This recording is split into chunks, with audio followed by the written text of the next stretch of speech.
പുതുതലമുറയുടെ സമഗ്ര വളർച്ചയ്ക്കായി സാമൂഹിക പ്രതിബദ്ധതയ്ക്കും മൂല്യാധിഷ്ഠിത പഠനത്തിനും ഊന്നൽ നൽകി പ്രവർത്തിക്കുന്ന വിദ്യാഭ്യാസ സ്ഥാപനം ഹോളി ക്രോസ് സ്കൂൾ മുള്ളൂർക്കര 2025-26 അധ്യയന വർഷത്തിലേക്കുള്ള അഡ്മിഷൻ ആരംഭിച്ചിരിക്കുന്നു. കോൺടാക്ട് 9562482835. CSR ഫണ്ടിന്റെ പേരിൽ സീഡ് സൊസൈറ്റികൾ രൂപീകരിച്ച് സംസ്ഥാനത്ത് 500 കോടിയിലധികം രൂപ തട്ടിപ്പ് നടത്തിയ തട്ടിപ്പുകാരെ ഉടൻ അറസ്റ്റ് ചെയ്യണമെന്നാവശ്യപ്പെട്ട് ഡിവൈഎഫ്ഐയുടെ നേതൃത്വത്തിൽ വടക്കാഞ്ചേരിയിലെ സീഡ് സൊസൈറ്റി ഓഫീസിലേക്ക് പ്രതിഷേധ മാർച്ച് നടത്തി.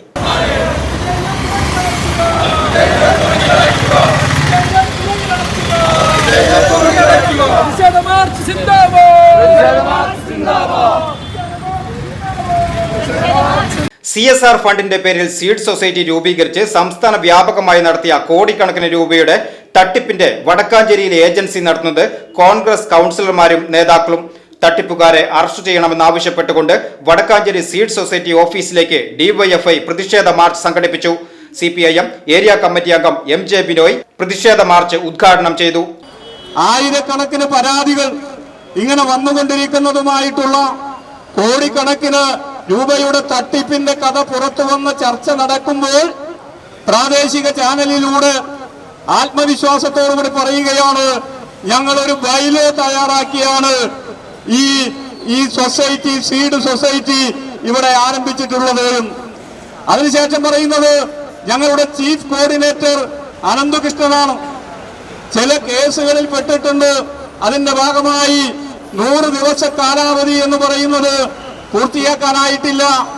100 ദിവസം കാലാവധിയായാൽ ഇതിൽ രജിസ്റ്റർ ചെയ്ത് പണമടച്ചിട്ടുള്ളവർക്കെല്ലാം പണം നൽകുമെന്ന് പ്രഖ്യാപിക്കുകയാണ്. എവിടെ നിന്നാണ് ഈ ധൈര്യം ലഭിക്കുന്നത്? കോൺഗ്രസ് കൗൺസിലറിന് ഇങ്ങനെ ഒരു ധൈര്യം എവിടെ നിന്നാണ് ലഭിക്കുന്നത്? അനന്തകൃഷ്ണന്റെ പിന്തുണയാണ്. ആ പിന്തുണയുടെ അടിസ്ഥാനത്തിലാണ് ഇങ്ങനെ ധൈര്യമായി പറയാൻ വേണ്ടി കഴിയുന്നത്. നമ്മൾ മനസ്സിലാക്കണം, ഇങ്ങനെ ഒരു സൊസൈറ്റി ഇവിടെ പ്രവർത്തിക്കുന്നുണ്ട് എന്നതിനെ സംബന്ധിച്ച് ഈ കോൺഗ്രസിന്റെ ഗ്രൂപ്പ് വഴക്കിന്റെ ഭാഗമായി പോസ്റ്റർ പ്രചരണം ആരംഭിക്കുന്നത് വരെ ആരുടെയും ശ്രദ്ധയിൽപ്പെട്ടിട്ടില്ല. കോൺഗ്രസിന്റെ ഗ്രൂപ്പ് വഴക്ക് കൊണ്ട് ആകെ ഉണ്ടായ ഗുണമെന്ന് പറയുന്നത് ഇങ്ങനെ ഒരു തട്ടിപ്പ് സംഘം ഇവിടെ പ്രവർത്തിക്കുന്നുണ്ട് എന്നുള്ളത് ജനങ്ങളുടെ മുന്നിലേക്ക് എത്തി എന്നുള്ളതാണ്. DYFI block president KR Prasanth അധ്യക്ഷനായി. DYFI block secretary ER Rahul, DYFI block treasurer AD Aji, block joint secretary NN Sukanya, vice പ്രസിഡന്റുമാരായ AS Subin, Mahesh M Mohan, block executive അംഗം SB Aishwarya, DYFI block joint secretary Mithun തുടങ്ങിയവർ സംസാരിച്ചു. തട്ടിപ്പുകാരെയും തട്ടിപ്പിന് കൂട്ടുനിൽക്കുന്ന ഉന്നത കോൺഗ്രസ് നേതാക്കൾക്കെതിരെ ഉൾപ്പെടെ എല്ലാവർക്കുമെതിരെ നിയമ നടപടി സ്വീകരിക്കണമെന്ന് ഡിവൈഎഫ്ഐ നേതാക്കൾ ആവശ്യപ്പെട്ടു. VCV news, Vadakkanchery.